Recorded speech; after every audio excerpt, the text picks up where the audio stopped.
Passons maintenant à la découverte de FileZilla.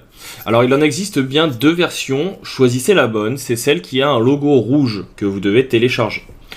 Le principe c'est que ici vous aurez donc les différentes parties pour vous connecter à votre serveur. En haut, vous aurez les différentes informations qui vous sont communiquées par celui-ci. Les défauts de connexion, les connexions réussies et autres soucis. Ici, vous retrouvez l'arborescence de votre site. En dessous, vous retrouvez le dossier correspondant. Par exemple, ici, je suis dans un dossier qui s'appelle Plugin, qui contient une série de plugins que j'utilise et que j'ai placé ici pour débugger un de mes sites il y a quelques mois. Ici, vous aurez l'intégralité de vos fichiers qui seront présents. Pour pouvoir vous connecter, donc, il vous faudra ici le nom de votre serveur, donc son adresse, votre nom d'utilisateur, votre mot de passe et le port. Vous pourrez alors cliquer sur Connexion rapide pour pouvoir accéder rapidement à votre site. Si vous cliquez sur la petite flèche ici, vous aurez également la possibilité d'avoir un historique si jamais vous gérez plusieurs sites et plusieurs serveurs. Autre élément important, c'est ici. Vous avez un petit pictogramme, vous pouvez cliquer dessus. Ça vous ouvre un gestionnaire de site. Ce gestionnaire de site, il vous permet ici de pouvoir venir rentrer le nom du site en question. Vous y retrouvez votre hôte avec le choix du protocole FTP, SFTP ou le stockage décentralisé, le port et le type d'identification. Donc vous avez le choix entre anonyme, une identification normale, une qui demande un mot de passe ou une avec un fichier de clé. Puis votre nom d'utilisateur, votre mot de passe, et vous pouvez ajouter un petit commentaire. Si vous le souhaitez, vous pouvez créer un nouveau site et lui donner un nom. On peut l'appeler ici par exemple test. Là, pour celui qui est ici, je vais pouvoir venir le renommer, qui s'appelle, donc qui est juste au-dessus. Alors là, je dois saisir un nom, on va juste l'appeler test. Pour l'instant, on va rien mettre dedans. C'est juste histoire de dire qu'il y a quelque chose. Et donc sur celui-ci, je vais pouvoir le renommer. Pour ça, plusieurs possibilités. Vous connaissez les options. Nouveau dossier, nouveau favori, renommer, supprimer, dupliquer. Nous, on va renommer.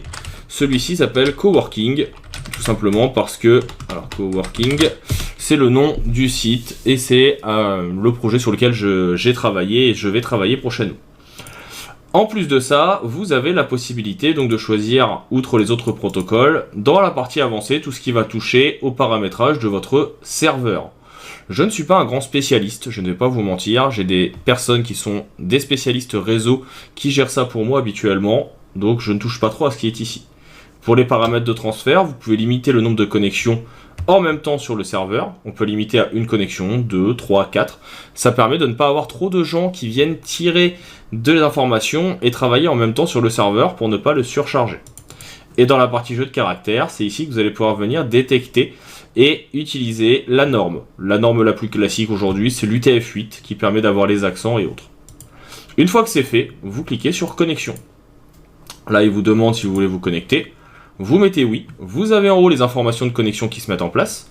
Vous retrouvez ici la nomenclature de votre site et ici les dossiers. Donc comme ça, vous avez d'un côté votre ordinateur, à gauche et à droite votre site. Pour l'instant, il ne contient pas grand-chose. Les OVH config et un dossier www qui est, comme vous le voyez à l'heure actuelle, vide.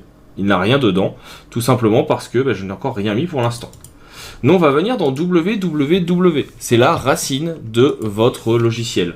Et c'est dans ce www que vous allez venir intégrer votre dossier WordPress.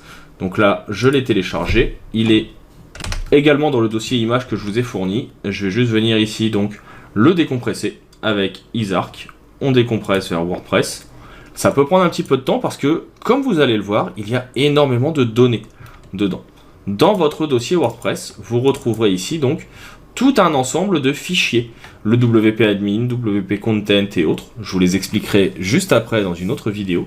Mais en tout cas, il va falloir sélectionner l'intégralité de ces éléments et les faire glisser à l'origine de votre www. Donc on vient ici juste faire glisser. Et là, on va avoir un temps de chargement qui va être plus ou moins important. Je ne vais pas vous faire attendre tout ce temps, vous vous doutez bien. On va arrêter la vidéo dans quelques instants.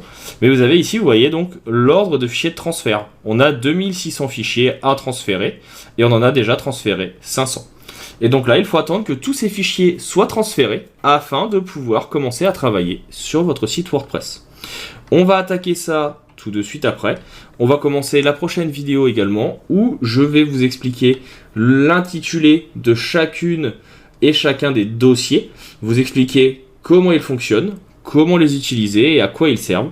Et ensuite, on pourra commencer à vraiment parler d'installation de WordPress directement en ligne.